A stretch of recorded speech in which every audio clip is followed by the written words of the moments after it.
An American Story by Kwame Alexander with art by Dale Coulter. The inside cover says, "How do you tell an American story?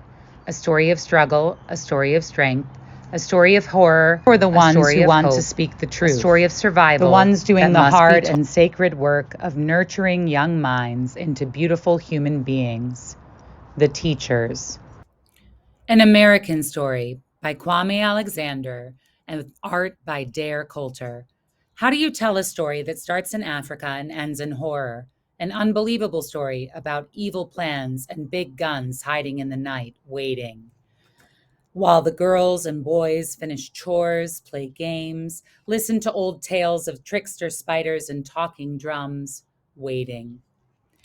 For the women to sing everyone to sleep, for the men to dream of tomorrow, waiting. To steal them away from their lives and sell them in America.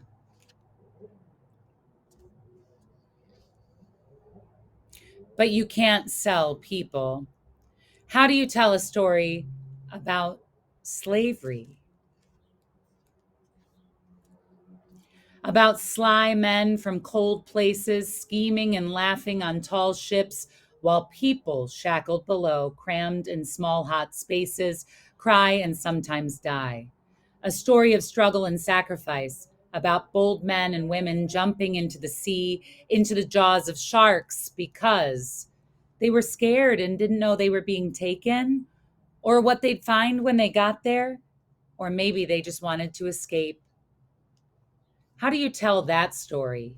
About copper dreams wrapped in iron chains, about working hard for long hours, from can see to can't for free, about picking cotton and growing sugar under burning sun, while blonde-haired boys and girls ate their candy and played tag before school in woolen breeches and cotton gowns, and no reading aloud and no reading aloud. About planting corn and threshing rice and curing tobacco and harvesting coffee and cooking and cleaning and building for free. But why weren't they paid? That's not fair. How do you tell a story about strength and pride and refusing to be broken? And refusing to stop smiling and loving?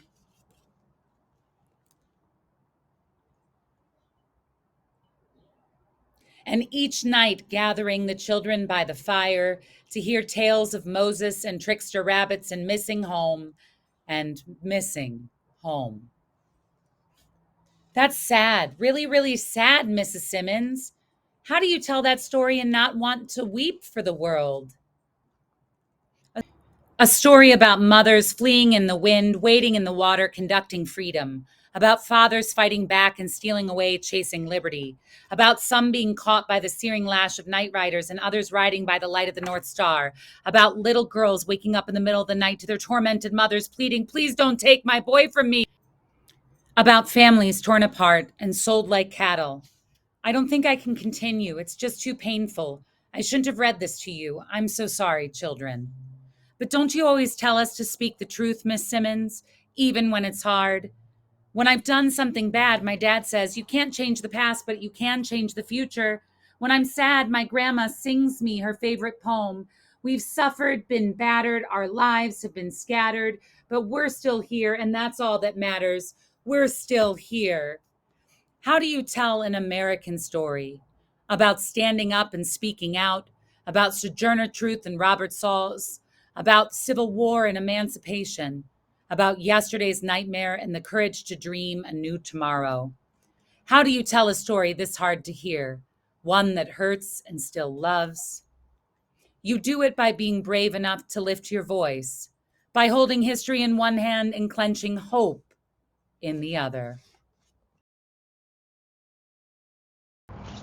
The author's note reads, "I wrote this story after a racially charged incident happened in my daughter's fourth grade classroom. They were learning about life in the 13 colonies without discussing the impact and trauma of slavery. During a parent-teacher conference to discuss the matter, my daughter's teacher became defensive, distressed. We realized her anxiety came from a fear of teaching slavery, which stemmed from the fact that she was never taught how to teach slavery in the classroom. It became apparent that so many schools don't prepare their students to fully understand the truth about slavery because it's scary and hard.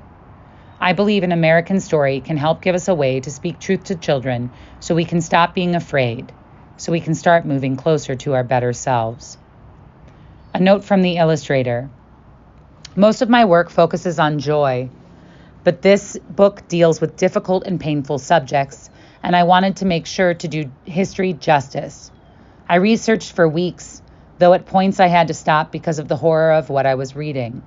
While I was researching, I also learned about places like the Kingdom of Benin and how amazing it was before it was destroyed. I hunted for details like the layouts of cargo ship, fabric, and indigo processes in pre-colonial Africa, and how things like lights and clothing and kitchens would have worked on plantations. Next was creating the artwork. Half of the sculptures are water-based clay that is fired in a kiln, and the rest are polymer clay that gets baked in a regular kitchen oven. The paintings are acrylic and spray paint on wood panel, and the drawings are charcoal on gessoed paper. Once everything was finished, I packed it all into a car and drove from North Carolina to Brooklyn, New York to have the pieces photographed. One of my favorite spreads references the Gullah Geechee, shown harvesting rice, who most successfully preserved the culture of home upon being stolen from their ancestral lands and brought to the American South. It's both inspiring and sad, as the theft of a people never should have happened. The Gullah Geechee heritage is a reminder of the resilience and brilliance of our people, but it is also a living proof that the institution of slavery and the decimation of a continent for the sake of profit really did happen. This book is a reminder that there is a wrong to be righted, even if it's complicated and takes a long time. The process of making this book has taken nearly 6 years. I'd like to thank my dear agent, Ruben Pfeiffer, who was hip with me. Through the final page celebrates that this book is mixed media and was created in 2023 by KA Productions and is copyrighted 2023. I recorded audio for this book in support of a global collaboration. This is only to be used for educational purposes within the bounds of this professor-student relationship. I hope that it was insightful. I really love this book and how powerfully it communicates such a challenging story to tell.